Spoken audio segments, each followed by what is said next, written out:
여러분들 안녕하세요. 반갑습니다. 성실한TV 엄현석입니다.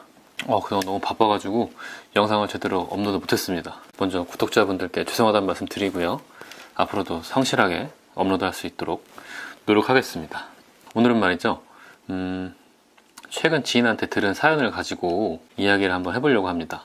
갑작스럽게 부모님과 이별하게 되는 경우가 생기잖아요. 그때 얼마나 마음이 아픕니까? 갑자기 건강하셨던 분이 갑자기 돌아가실 수도 있고, 장례를 치르고 나면 또 유산을 정리해야 되는 그런 순간이 올 텐데, 그때 당연히 남겨진 재산이 많다면 상속세 내는 게 이제 당연할 텐데, 평범한 가정에서는 상속세 신고를 안 해도 될 것 같은데, 안 하자니 찜찜하고 하자니 또 제대로 신고 안 하면 뭔가 불이익이 있을 것 같고 그렇잖아요. 그래서 준비했습니다. 상속세 신고는 꼭 해야 되는 건지 궁금하신 분들은 끝까지 보시고 구독과 좋아요를 눌러주세요.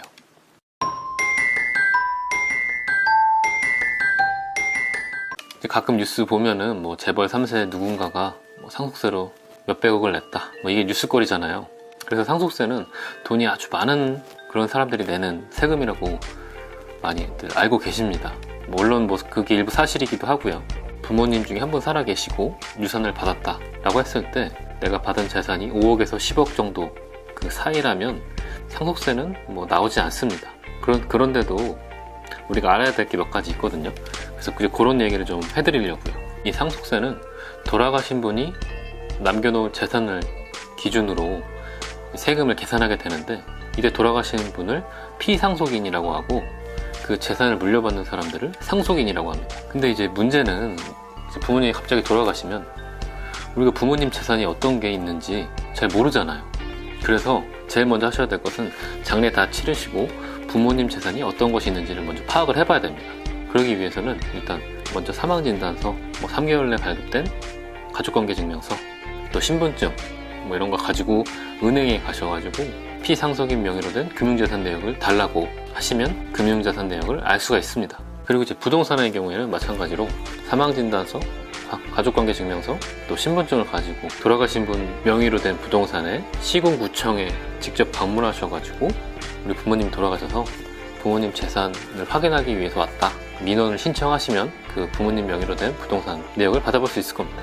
이렇게 금융재산이랑 부동산 같은 경우에는 직접 방문하셔가지고 그 내역을 쭉 받을 수가 있는데, 부모님이 돌아가시기 전에 아무개한테 받을 돈이 있다 라고 얘기하시면 그거는 확인할 방법이 차용증이 있으면 모를까 확인하기가 좀 어렵습니다, 현실적으로. 그래서 이제 기본적으로 금융재산이랑 부동산이 파악이 되셨으면 상속일을 기준으로 시가평가를 해서 세금을 계산하게 되어 있습니다. 근데 이 시가라는 게 시가가 객관적으로 정해진 재산이라면 시가평가가 쉬운데, 저 멀리 지방에 있는 땅이 있다 이랬을 때는 시가가 원칙이긴 하지만 시가를 대신해서 사용할 수 있는 방법들이 있습니다. 그냥 땅을 예로 들면 땅은 기준시가가 있잖아요. 그 기준시가를 가지고 신고를 하면 되고요. 여기서 이제 한 가지 좀 주의하셔야 될 것은, 내가 그 기준시가로 상속재산을 평가해서 신고를 하게 되면 그걸로써 그 기준시가가 내가 부동산을 취득한 취득원가가 되고, 나중에 그 부동산을 양도할 때는 양도가액과 취득가액의 차이만큼 양도소득세를 내게 되는데, 취득가액이 낮아졌기 때문에 양도소득세를 많이 낼 수가 있어요. 그러니까 오히려 상속세는 덜 내더라도 양도할 때 양도소득세가 더 많이 나올 수가 있습니다. 그렇기 때문에 무조건 기준시가로 평가하는 게 좋은 것만은 아닙니다. 그래서 이제 판단을 하셔야 돼요. 그럼 이제 기준시가로 할 건지, 감정평가를 받은 시가로 상속세 신고를 할 건지, 이 상속재산은 양도할 것까지 생각한다면 꼭 기준시가가 좋은 것만은 아닙니다.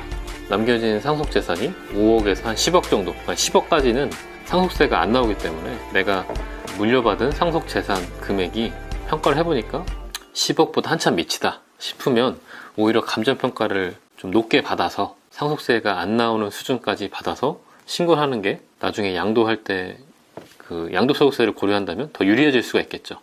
이런 것들은 세무 전문가와 한번 이제 상담 한번 받아보시는 것도 좋겠죠. 자, 이제 결론을 내드려야겠죠. 평범한 가정에서 갑자기 부모님이 돌아가시면 상속세 신고를 해야 되는지 말아야 되는지 고민을 하게 되는데, 제 의견은 상속세 신고하시는 게 나중을 위해서라도 더 유리할 수가 있습니다. 물려받은 재산을 계속 가지고 있다면 상관없는데 팔아야 될 때가 있을 수 있잖아요. 그때를 대비해서라도 상속세를 신고해 놓고 그 신고한 가액으로 나의 취득원가를 구성한 다음에 나중에 양도소득세를 계산할 때는 도움이 될 겁니다. 상속세 신고 자체가 좀 부담스러울 수도 있는데 간단한 경우가 아니라면 반드시 세무전문가의 상담을 받으셔가지고 상속세 그 신고를 처리하셔야지 나중에 또 이거 하려면은 일이 더 복잡해집니다. 오늘 영상은 여기까지고요. 저는 또 다음 영상에서 뵙겠습니다.